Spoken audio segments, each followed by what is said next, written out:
Hey everybody, welcome back to 2 Acres Evolving. Today I am going through and planting the rest of the plants that I plan to put in this year. Today's going to be the last day that I plant in the ground. It's a little late in the season to be planting. However, I would rather these plants be in the ground than in their plant cans all winter long. So I'm going to go ahead and get them in the ground. There's always a risk when you're planting this late in the season. However, we've had a pretty mild fall. We've only had, I think, 2 days that barely got below freezing, and I don't see any harsh cold weather in the near future. So I'm confident that these plants that I'm putting in the ground today will do just fine. You just saw me put a Clematis next to the arbor that I have over the rock pathway. So let me go ahead and take you over there and give you some information on that plant. Okay, so I just put this one in the ground, and then a few days ago I put this one. The lighting on this one isn't very good, so I put this one in the ground off camera. But I want this Clematis to grow up over the top of this and fill it in. These get about, I think, 8 to 10 feet. Let me check. This variety is called Sweet Autumn Clematis. And this Clematis can withstand partial shade. And this area gets morning sun and then late afternoon shade when it's real hot out in the summertime. It gets shade, so these should do just fine here. They're hardy down to zone 4, and they get 8 to 12 feet tall and 3 to 6 feet wide. So they should definitely, with both of them on either side, they should definitely fill in this arbor. And they have the white blooms on them. So I think this is gonna look really good over this arbor once it grows in. So I got that one in the ground, and I did use plant tone fertilizer. Normally you wouldn't fertilize plants this late in the season because they're about to go dormant and not pushing any new growth. However, the roots down below will still be growing, so I wanted to give them a little bit of a boost. So I have a little bit of plant tone left, so I decided to use it on these plants. And then the next plants that I'm going to be putting in the ground today are these Heucheras and some ferns. I have 3 different types of Heucheras. I have these darker colored ones, which are called Primo Mahogany Monster. These get about 12 to 16 inches tall and about 22 to 28 inches wide. They're hardy down to zone 4. And these you can plant in the sun or the shade, so these will do perfectly in this area. The other variety is called Primo Peachberry Ice. These get about 8 to 10 inches tall, 30 to 34 inches wide. These are hardy down to zone 4 as well, and you can plant those in the sun or shade as well. And then I have these Heucheras, and the tag only says Corabelle's Heuchera on it. These get 10 to 18 inches tall and 12 to 18 inches wide and hardy down to negative 40. We have never gotten down that low, so these will do good. And then I have these fern plants. I bought these earlier in the year, I think back in the beginning of spring. These are the Fortune's holly ferns. These get 18 to 24 inches tall and wide and are hardy down to zone 6. So about negative 10. We hardly ever get that low, so these will do good as well. I bought these earlier in the spring this year, and I've just not gotten around to planting them, so they don't look all that great. They look a little sad, have some dead spots on them, but I'm gonna get them in the ground and see what happens, see if they come back next year. So the area that I'm going to be planting these in is right here. I know all the leaves are kind of hiding it, but I have this brick that goes along here, and I have an empty space right in here. So I'm going to do a drift of the Heucheras through here, and then back here in the back I have one lone fern. So I'm going to plant those ferns in a group back here. This area does get morning sun, but in the afternoon it's pretty shaded.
Okay, so I got all these planted, and it's a little hard to tell because of all the leaves on the ground, but I think this is gonna look really good next year when these grow in along the edge of these bricks.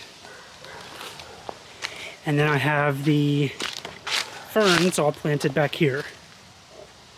So those will fill in this back area pretty good.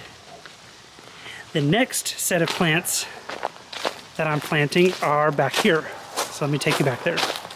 Cannas, I'm about to start fall cleanup, so these cannas days are numbered. I'm about to cut them back. They've got some winter burn on them, so they're about to be cut back for the season.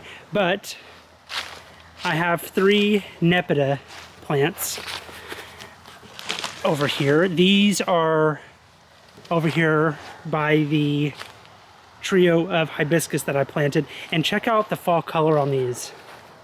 These look awesome right now. I don't know, the light's kind of bad right now, but I don't know how well you can see it on the camera, but the fall color on these hibiscus look great. And then I'm going to plant this trio of nepeta right here in front of them. This variety of nepeta is called cat's pajamas. These get about 12 to 14 inches tall and about 18 to 20 inches wide. And these are hardy down to zone 3, -40. So these are real winter hardy.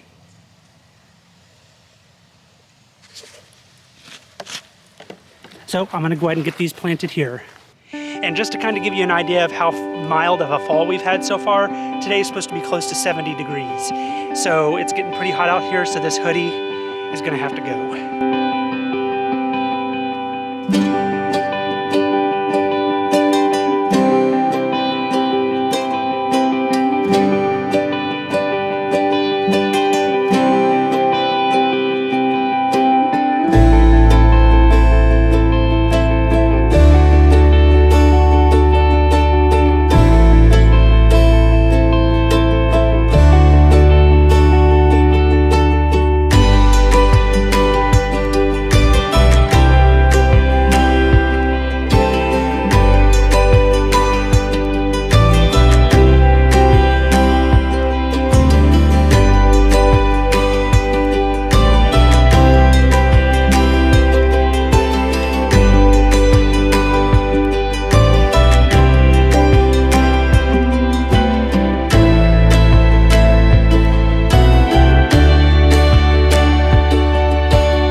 Okay, so I have the nepeta planted now and watered in.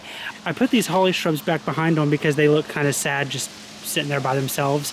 I'm not 100% sure if I want to plant these here, so I just set them back there and I'll look at it over the next couple of days, and if I decide I want those there, then I'll just get those planted in the ground.